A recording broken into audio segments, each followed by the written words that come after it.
and just the thought of all the showings and the open houses and all that drama, so to speak, Right. really freaked her out and was unsettling to her. And so we were able to get into contact with this seller and kind of describe it. And when she's telling me about her difficulties and what she's not looking forward to during the list process, it sparked my attention that the best possible way to sell her house is probably going to be off market. My name is Kevin McIntosh, and this is the Closing Table, where we talk to experts about their experience in real estate all across the country. Let's go.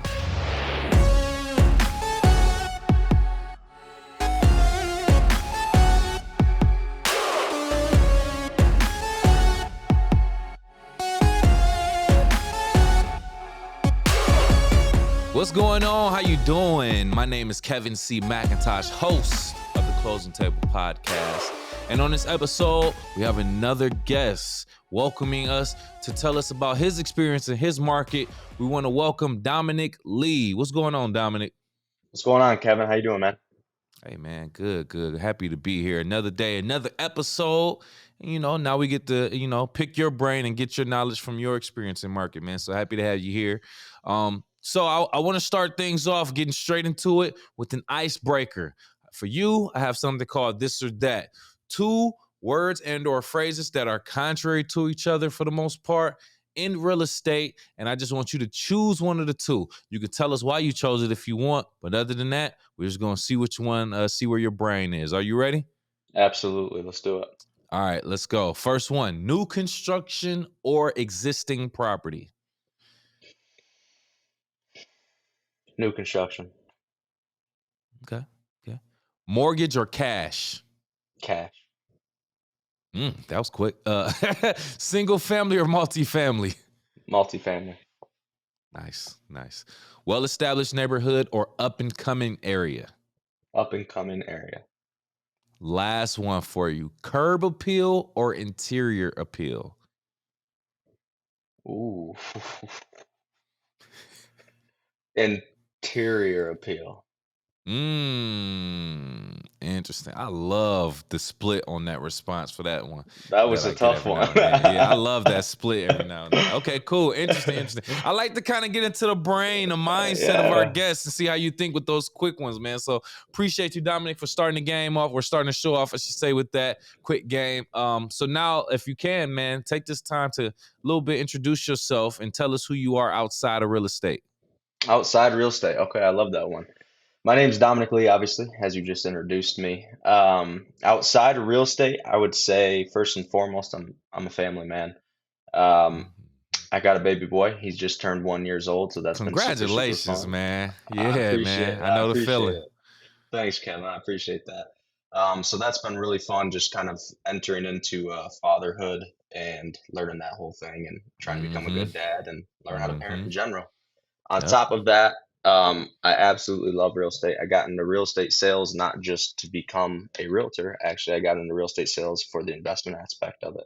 I'm obsessed with real estate investment. I study it. I obviously purchase and do real estate investment as well.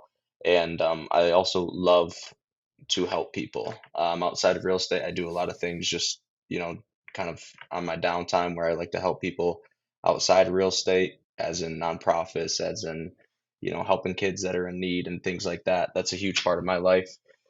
And then kind of some hobbies, man. If you want to go into hobbies, love hanging out with family and friends. If I have people around me, that's when I'm at my best. Not really a guy for being alone. I don't really like that. I like having friends and family around me. Love going to, Lake Michigan and up north or down to Florida. Those are good times in my life. And like I said, love real estate investment. I also love vehicles as well. If I didn't get into real estate, I always joke that I'm getting into vehicles because one day I hope to be a car collector because I've been obsessed with them since I was just a little boy. Ooh, nice. Yeah. I love that. Oh, man, that's what's up, man. What a life. Yeah, same here for the most part, man. I'm a father, 1-year-old son, man. He'll be 2 in October, actually. Heck yeah. Yeah. Love going out to Lake Michigan. My family's from out there. So, yeah, hey, man, I get it. I love the parallels, man. Great to hear. So let's talk about what you do and where you do it. First and foremost, can you describe your current market, let's say geographically first, Give as much detailed information as you can for our viewers and audience who may have never been there. Secondly, get into Mhm. the real estate and the economics of what's going on there.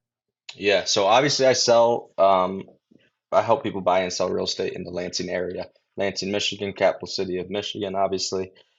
Lansing, I always like to describe it as kind of a small town capital city. And the reason why I describe Lansing as a small town capital city is because even though we are the capital city, we still are pretty small in size and in Yeah. population. Yeah. Yeah. Um, we have a ton of suburbs around Lansing as well. So we obviously sell in all the suburbs of Lansing. You have Okemos, Hazlet, DeWitt, Holt, Mason, so on and so forth. And obviously, I'm not trying to leave out a few because they're less or anything like that, but just for simplicity reasons. Mm-hmm. Um, you got the suburbs of Lansing. We sell in all of those. Lansing's a great market. I like to call it an up and coming market. Kind of Okay. why I stay here. I think Lansing has a lot of potential that hasn't been tapped into yet. I agree. Finally, for like the first time since I've kind of been around and doing this, I feel like investors and developers are actually starting to dump money into Lansing and give back to Mm. Lansing, which I love to see. It's a beautiful thing, because for a while Lansing has kind of struggled and kind of been down. So it's cool to see developers starting to give back to the city and starting to dump money into the city. As far as the residential real estate market in Lansing, it's very affordable. At least I like to say it is. The Yes. average home sale price here, I think we're sitting at about 230 right now. When I first got into real estate, though, which is why I like to say Lansing's up and coming, the average sale price in Lansing was 153,000. And so in just a few short years, the prices have increased by almost 70 grand, we'll call it. Man. Yeah, in just little Lansing, Michigan. And so that's why I Mm-hmm. like to say Lansing's the next up and coming city. I have a lot of pride in Lansing. I was born and raised here. I There you hope to go. do a lot of development and investing in Lansing as well to help give back to, the neighborhoods around that are obviously struggling and doing all that fun stuff. But I love Lansing. I like to say it's up and coming. I love it, man. I love it. I can hear the Hmm. passion in your voice, and when you're serving the community that you grew up in, it means a lot more.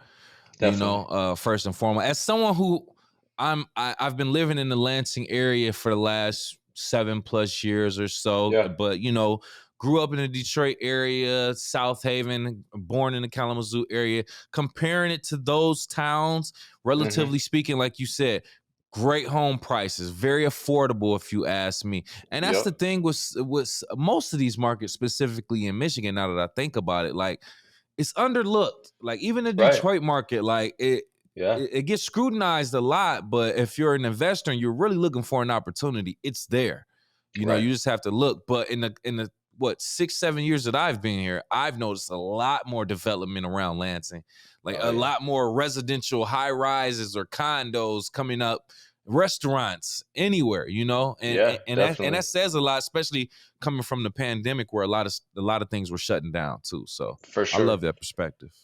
For sure. And to speak on the pandemic a little bit, another reason why I think Lansing's up and coming is because even during the pandemic, when restaurants, in my opinion, restaurants are one of the industries that got hit the hardest because you Yep. obviously couldn't go out and eat, right? And so Mm-hmm. that's a huge profit killer to a restaurant. I Yep. was very impressed. I thought we were going to lose a lot of restaurants in the Lansing area. And credit, we did. We did lose a few Yep. businesses that were Some of phenomenal my business, which is favorites. Yep. right, which is super sad. But in addition to the ones that we lost, there was a lot of franchise restaurants and bigger restaurants that were still building and still putting money into the Lansing area, which, in my opinion, is a good sign to kind of show that Lansing's up and coming, even during a terrible time like the pandemic and all that stuff. Right. Right, right. Yeah, good point. Good point. Love it. Yeah. So us both being from the Lansing area, or at least living here, I'm familiar with it, and I've seen a few different homes, properties in the area that look a little they stand out. Let's just say that. Hmm. And that's just from an outside perspective. You've been Right. inside of these homes. So from your experience, can you talk about maybe an unconventional feature or amenity that you may have seen in a house that could have initially been a turn off, but you kind of turn some perspectives around to actually close on that? Yeah, definitely. I would say Lansing has some really, really, really unique homes, and we also have homes that look like they just really don't belong in Lansing, which is kind of fun, but it creates some struggles when it comes time to sell it. I think, in all honesty, one of the hardest properties that I've recently had to sell, and this actually was a recent one, and is the first one that comes to mind, was not because of an actual physical feature that you could see of the house. It was Mm-hmm. an absolutely gorgeous house on an absolutely gorgeous property. Problem was, it was a larger house, and its heating source was propane. And if you're not familiar with propane, Wow. propane is immensely expensive, like very, very, very expensive to heat your house. So on top of the propane, it's a ranch. And if you know anything about homes, ranches are usually bigger as far as footprint of the house, Mm-hmm. which usually Mm-hmm. results into meaning it's more expensive to heat. And this Mm-hmm. house just happened to be a very large house. And it was a very large ranch, and so it took a lot of heating, and the ceilings are extremely high, and so on and so forth. And man, oh man, that Yeah. house was brutal to try to sell. We were in negotiations for about 3.5 months. And literally, I'm not kidding, the negotiations felt like we were saying propane, propane, propane, propane. Um, and that was the whole reason why we were trying to negotiate on price and things like that. But finally, we were able to, kind of um, show what we can do to kind of cancel out the cost of propane through strategic things like adding solar power, like adding geothermal heating and stuff like that. We were able to Yeah. close the property just a few months ago, actually. But that one was brutal to try to sell because, man, propane is one hard thing to get by. It Man, is what it yeah. is. Yeah, let Hank Hill tell it. Propane is all the hype. It's all the hype. You had to get your boom power on and tell them the good in propane. Right, that's right. But yeah, that's interesting because my grandmother stays out in the country and she hmm uses propane to heat hmm her home. And I'm just like, man, that is, you don't see that often, but when you hear hmm about it, you like, wow, that's how that works. But Yeah. I, It's a I good heat imagine. source. I mean, Yeah, it's yeah, fine. yeah, It yeah. works just like natural gas, but I mean, the Mm-hmm. prices are just astronomical. Yeah, for real. That's Yeah, good. That is a little bit interesting, especially in the Lansing area. But for sure, for sure. talk about selling homes. People selling their homes should consider selling their homes off the market. I've heard Yeah, of that being, some method for some people. Can you talk about a time where you convinced the seller to list off the market and describe the results of that decision, please? absolutely. We just had this instance about a month ago. So selling your home off market is a great tool that some agents are able to pull off if they have a large enough buyer pool. Mm-hmm. And so for this example, the seller was selling her home, and she has not sold a home in years and years and years. And she had a lot of anxiety about the process of selling her home to begin with, and just the thought of all the showings and the open houses and all that drama, so to speak, Right. really, really freaked her out and was unsettling to her. And so we were able to get into contact with this seller and kind of describe it. And when she's telling me about her difficulties and what she's not looking forward to during the list process, it sparked my attention that the best possible way to sell her house is probably going to be off market. Gotcha. And so, in an instance like that, as the real estate broker, you always have to talk to the sellers and tell them the pros and cons of it. An immediate con that I'll be transparent about selling your home off market in the current market that we're in is you might potentially not get as much money. Potentially, of course. I get it. And I understand. the reason why that happens is because if you list your house on the market and it's a hot property that has a lot of attention and a lot of people looking at it, it could start a Mm-hmm. bidding war.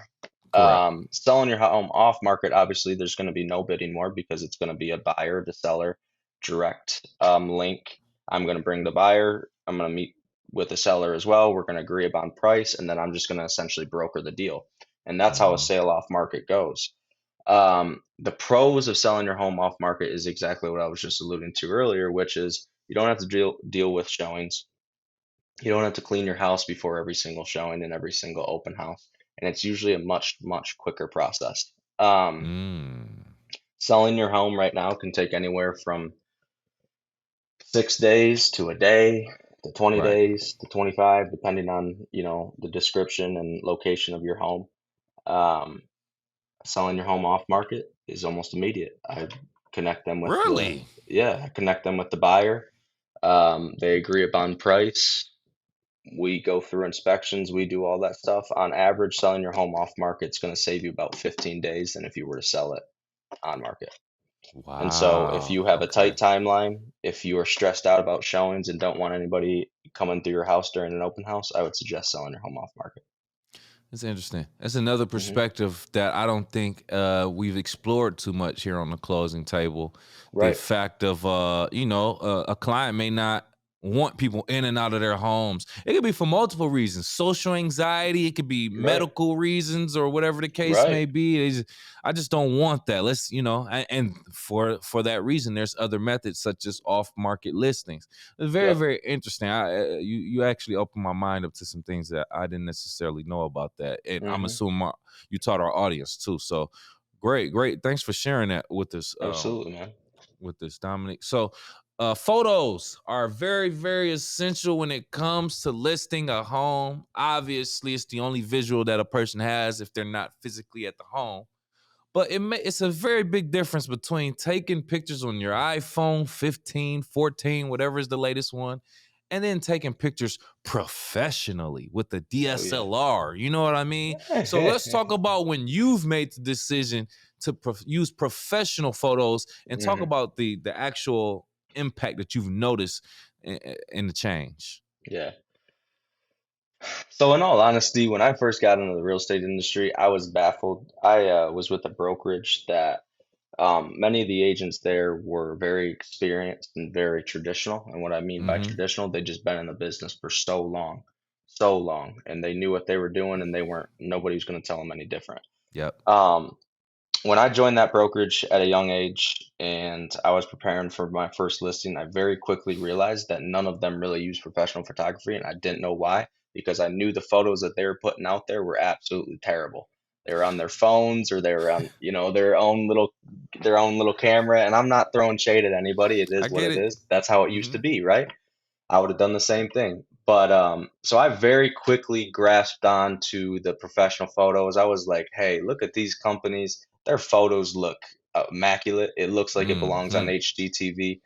I'm gonna start spending the money and using that, and I'll just write it off, and it'll be a good tax write-off. So I kind of jumped on the bandwagon of professional photos very quickly. My business partner and I, um, especially when COVID happened, went exclusively professional photography, everything, professional Mm. videos, professional photography. And the videos, the pandemic was kind of a blessing in disguise on the whole professional videography situation because Uh-huh. we very quickly realized that, holy crud, professional videos and a video walkthrough of a home like sells houses. Yeah, It'll sell the yeah. house without me even showing it. And we were selling Mhm. houses online during COVID-19 pandemic from videos and professional photography. And once that started happening, I was like, I'm never going back. It's going to be professional photography and professional videos all day Mm. long. They look Nice. better and they're more inviting, in my opinion, to people that are Mhm. wanting to come into the house. No, I would agree too. It makes a world of a difference. I mean, the For sure. seeing the homes and the properties online is the first way that you're gonna even discover the home. Right. Even sometimes, if I'm being honest, even if you see the home in person, Yeah. sometimes it just looks better even through professional photography. Like the Yeah. professional photography makes the home look even better than in person Definitely. sometimes. So I would have to give it. I understand that now. Yeah. Me not being an agent, I'm learning. When I first got here, I'm like, oh wow. So the agent actually has Yeah. to go out there and pay for those professional photos. That's not something that usually their brokerage or their company provides. I Oh didn't know yeah. that. This is something that the agent themselves has to invest in. So I see the difference and Yeah. the productivity, the listings, the success rate, and things like that. So Yeah. it just speaks volumes that you have that story and that example to prove it. For sure. And then like on top of that, I know my abilities and I know what I'm good at, and Yeah. photography is not one. And so me trying to I think it'd be a disjustice to the house if I try to take photos myself of it, to be honest. Good job. Leave it to the professionals. That's right. That's That's right. right. Hey, so throughout your career, Dominic, have you Yeah. had any situations where you had to navigate through some complex legal or zoning issues? And how did you manage to get through that? Let's talk about the solutions. Yeah, for sure. You run into that a lot, obviously. Mm, In both residential and commercial real estate. So sometimes, an instance that I can think of, I think this was 3 years back, we had an issue, and it was more of a kind of a legal issue. Um, Essentially, to make a long story short, The homeowner of the house that we were selling thought their property line laid somewhere, and it didn't lay there. It Mm. was totally inaccurate. The neighbor didn't know as well, and the neighbor ended up having a shed on the corner of their property. Well, after we got a what's called a survey done, we quickly realized that their property line was a lot further than we thought it was, and that the neighbor's shed was entirely on the property that we were selling. So that Wow. obviously becomes an issue. It Yes. was pretty easy to navigate. Luckily, both parties were very, very easy to work with. I walked over to the neighbor's house. I said, "Hey, this is going to make me the bad guy, and I know it is. But here's the proof. This is what we're working with. I'm willing to try to help you move this shed." Luckily, the shed was not that big. It wasn't a garage. It wasn't like There you in the go. ground or nothing like Right. that. It Okay. was it was like your Home Depot shed. And Mm-hmm. so me and four dudes, I had two buddies come out with me. We ended up actually just moving the shed like 15 feet over. What? Yeah, You we emptied lifted it. it up and Yep, did we that? sure Big, did. strong, Yeah. macho man Dominic Lee, ladies and gentlemen. No. When I say it was a shed, it was a small No, shed. I feel you. I imagine now. That's crazy. That's And what's up, so man. the four of us just picked up a corner and we moved it over 15 feet, and that was Nice. good. We ended up having to have, the title company is the one that actually sparked our minds on where the property lines were. And I don't Mm. even necessarily remember why, because Mm. it was over 3 years ago, why I think it was some kind of a state and there was a requirement for a survey to begin with. I think that's Yeah. how it ended up going. Um, Mm-hmm. but we were able to get that shed off the property and move forward. The title was able to clear that a little bit after the survey happened, and they realized that there was what's called an encumbrance on the property, and we moved the shed and got to close on the house, so it worked out. Right. That's what's up. It's so crazy. When you started to explain that story, I feel like I saw it coming. I've heard that story so many times where someone reevaluates or get their property Oh yeah, surveyed and finds out their neighbor's garage or a part of their shed or whatever the case is in their property. It's like I hate when that definitely. shed happens. Oh Like yeah, it's so oh yeah, crazy. oh yeah, It's crazy, man. So inspections are also very, very important. I want to talk about your experience with this. Obviously, you have to have an inspection at least pass for most transactions to go hmm through, unless you have some type of negotiation. But can you describe a time when a client didn't get like an attic or other areas inspected, and what was found out later as a result of no inspection of that specific area? for sure. I got too many examples to even like go Uh into oh. one, Come on. but in all honesty, so as a more seasoned agent now, as a real estate agent, all you can do is recommend, right? I can't force the client to get a uh, attic inspection or force them to do a sewer line inspection. That's another big one. So Mm. you can only suggest it. And sometimes people will, go against the suggestion for either financial purposes or they just want to be quick and they just want to do a basic home inspection, which is fine if that's what they choose as well. But Right. it happens constantly, and now we're just at a state where I always, always, always, always suggest doing a sewer scope, which is essentially a sewer inspection, and Mm-hmm. to have the inspector check the attic. And the reason why I do that is because we've had a bunch of past clients that have chose to reject the right to inspect the sewer line or to inspect the attic. And there's just been nightmares of stories of the sewer line being clogged or the sewer line dipping and dropping, which means that the uh, sewage is not going to flow properly in and out of it, or out of it. Sorry, not in it. We never want that. Right. But or the attic is filled with mold. Ooh, Mm-hmm. sorry, I almost lost my headphones. Is filled with mold, or in one instance, actually, this is a good example for the podcast. The buyers ended up going in the attic after inspections, and they realized that there used to be a fire, and nobody knew about Oh, that. really? Oh, The current man. homeowner didn't know it, because they bought the home just a few years ago, and it was our buyer that saw that there was charred roof decking, and they Oh, were like, "What wow. was this?" And there just happened to be a fire in the garage that was never disclosed to the previous homeowner, and it was a whole situation. So inspect those attics and Wow. inspect those sewer lines so that you don't fall into a money pit. You know, it's crazy when you. I thought you were going to share a story where, because I saw this recently. They said Hmm. they find the owners finally went up to the attic and found a family of bats. Oh I would no. throw the whole house away. Throw this Oh entire yeah. neighborhood in the garbage because I'm Oh yeah. leaving here.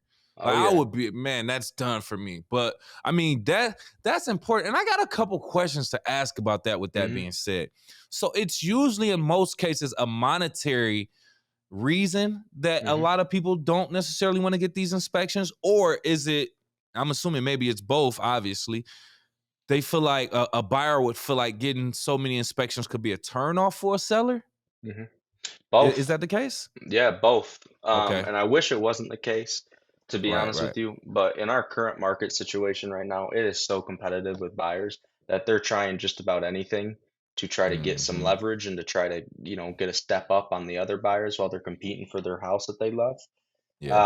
But it is definitely both is the case in today's market. A sewer line inspection is, in the grand scheme of things, not that expensive. But in the moment when you're dropping all that money on buying a new home, Oh, 200, yeah. $250 is intimidating. It's seen as another bill, it's seen as another expense. And if you do any other inspections or if you need a radon inspection or so what have you, it's just going to continue to add up. And a basic Yeah. home inspection is already usually between 400 and $550. And when you start Sheesh. adding on 200, 300, 400, it can get over $1,000 very, very quick. And Oh, that's yeah. obviously extremely intimidating to some home buyers, especially home buyers that are either tight on cash or not wanting to spend a lot of their cash in that moment in time. Mhm. On the flip I point of get it. things, you got buyers right now that are waiving their inspections or doing what's called a pass fail inspection Yep, I've because they're heard. just trying to look a little bit better than the other buyers and trying to get the sellers to pick their offer, which is obviously a very tough situation to be in. Um, but it's happening a lot right now, especially in this market. Unfortunately, but I get it. You know, you want to save a couple dollars, like you said. You Hmm. say another couple hundred for this, and then another couple. You add that up in your head. You like, that's a couple Yeah. thousand. I'm adding on to that. But in the long run, ladies and gentlemen, and as someone who is an aspiring first time home buyer myself, I'm also thinking it's very valuable to get all of these inspections done. I'm For getting sure. every inspection I can possibly get done.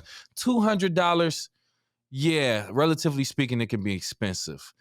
I'm a millennial, so I think Hmm. of it as $200. That's about 35 hot and ready's I can get. I'm just Hmm. thinking like that. That's Heck but yeah. nonetheless, Yeah, that's going to save you so much money in the long term. But that's just how I definitely. think my math. Excuse that Uh, math, Dominic. But anyway, taking it back to you, I don't know your situation, yeah. but let's say in 2023, right now, you do not own a home. Okay. Knowing what you know now, the resources that are available, and the information that you know, even as a professional, what approach would you take to owning a home currently in this market in 2023? Oof. Oof. Oof. Oof. I would say, um, an approach that I would take if I did not currently own a home and if I was actively looking for a home is I would try to find, as a first-time home buyer, I'm a huge believer in um, starter homes. And the Okay, reason why I'm a okay. huge believer in starter homes and why that would be the first home that I went after or starter property, that could even mean a duplex, triplex, or quadplex. You can qualify for all of those as a first-time home buyer. My man. Then I'm going to give you two scenarios. This is the first scenario. If I'm looking Mm-hmm. to purchase a home and I have no desire to get into real estate investment whatsoever, I would start with a starter home. I'd want it to be small. I'd want it to be an appreciating area, which your real estate Mm-hmm. broker should be able to tell you which areas those are in your designated market. And I want it to have a little bit of work that I needed to do so I could put some sweat equity in it. And why I want all those things is because in my mind, it should never be somebody's goal to buy a house and then say, I'm good. I just bought a house at Mm-hmm. 25 years old. It's a Mm-hmm. 1,000 square feet. I'm going to live here and I'm going to die here. And the reason why I don't Mm-hmm. believe in that is because that's going to mean that you're going to become complacent. And complacency in life is obviously the worst thing that you can do for yourself unless you want to just stay put for the rest of your life. And so I always say buy a starter home first, put some sweat equity into it, renovate it, make its value jump up. It's already naturally appreciating because we purchased it in a good area that's already naturally appreciating at 4 to 5% a year. You're going to put some sweat equity in it. That's going to jump your price to this. And then when you're ready to move in the next 3 to 5 years or whatever you want it to be, whatever your goal is, you can move up to that next one. Or even better, you can do it again and keep building that capital. And then when you have a family, or if you ever decide to have a family, or you're just wanting to spoil yourself and get something real nice, you can afford that really nice property because you've just now stacked your assets and sold them and built them up, and you've made some money off of it as well. Mm-hmm. Now, I said Mm-hmm. there's two scenarios. The second scenario is if I'm an aspiring real estate investor and I'm buying my first I know property. what you about to say. hmm My favorite thing in the entire world is called house hacking. Let's And, go. Let's and house go. hacking is Come on. essentially taking advantage of these phenomenal loan products that we have to our disposal nowadays, and buying a duplex, a triplex, a quadplex. You can only go to 4 units. If you go over four Mm-hmm. units, it becomes commercial. We're not going to get into that. We're going to stay residential. You buy a duplex or what have you, and you live in one side of it, and you rent out the other side of it. And why this is so beautiful is because if you look at it, you're essentially going to be living for very, very, very little living expense. And why that is because your mortgage is, let's say, $1,000, and let's say that even the other unit's rent is $1,200. Now you do the simple math. You're paying $1,000. The other person's paying you $1,200. You have $200 left over that you're going to either be making or putting towards other expenses or putting it towards the property so that you can pay down that mortgage or what have you. That's called house hacking. And so, what you do while you're living there is you're hopefully going to put some more sweat equity. That sweat equity word again. We love sweat equity around here. Put more sweat equity into the property, build it up, renovate it, make it look nicer. Move the other tenant into that unit, or don't move anybody. Rent out your unit that you were living in after 2 years and go buy another one and then just keep building that real estate portfolio that way. I love house hacking. I'm a huge fan of it. I regret not doing it my first time. Mm-hmm. My first time I purchased it was a condo that I ended up kind of doing a longer term flip on, and so it worked out at the end of the day. But if I could redo it all, I would have bought a duplex, I would have house hacked, and I would still be doing You just won the closing table. Congratulations. That is it. the best answer that you get. That's the answer I look for when I ask people that. You Heck gave yeah. the best response. And those are the two different ways. House hacking, I've mentioned it 1,000 times, even though we hmm only had 120 something episodes. I mentioned it 1,000 times that is the way to go. And I just Yeah, knew you were going to mention that. Very smart, man. Even if you go the single family way, I like how you said start off with the starter home. Put that sweat equity into it. Put that, yeah, put that work into it, man, and build that up. Hey, Dominic, yeah, great. I'm so glad you said that, man. Thank you. Thank you so much for absolutely. pulling up to the closing table, pulling up a chair, man. At this point, if you have any last words and or want to tell people how to reach out to you, please do so now. Thank you, sir. I I appreciate the opportunity, Kevin. It's been a pleasure, obviously. If you guys want to reach out to me about the sale and acquisition of real estate, residential real estate, investment properties, commercial real estate, any of it, reach out to me. You can find me on Facebook. You can find me on Instagram. I don't have a Twitter. I'm not a tweeter. Sorry, guys, but I'm only on Instagram, and I got a TikTok. I'm doing the TikToky thing too. And so I'm Okay. releasing some videos out there that are on Facebook, Instagram, and TikTok. You can find me on there. I also got a team that you can follow and reach out to. It's full of a bunch of just like, when I say I'm blessed to be on this team, it's the best of the best real estate agents, man. I'm blessed to have them around me. I'm blessed to be around them. I'm not, even though I'm the leader of this team, I don't think I'm the leader. I think I'm just a follower and a great group of folks. So follow them. The team's called Real Estate Redesign. You can find us on Facebook. You can find my personal page. It's called Dominic Lee Real Estate Professional on Facebook.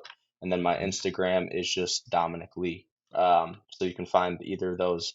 Give me a follow, give me a shout, shoot me a text, give me a call. I don't care how you get a hold of me, but I'd love to talk to you. Yep. Yep. We will have his links also in our description. Dominic, perfect Perfect episode, man. Love the game that you gave today. For our YouTube audience watching right now, if you've gotten to this point in the video, hit that like button for both of us. We would definitely appreciate that. Make sure you also share the content and subscribe to our channel. And if you are listening on Apple, Spotify, or any other podcast platforms, please do the same. Give us a like, 5-star rating, and subscribe for our latest content. Dominic, I always like to leave our audience with a question before we leave the chat. So this is for you, audience.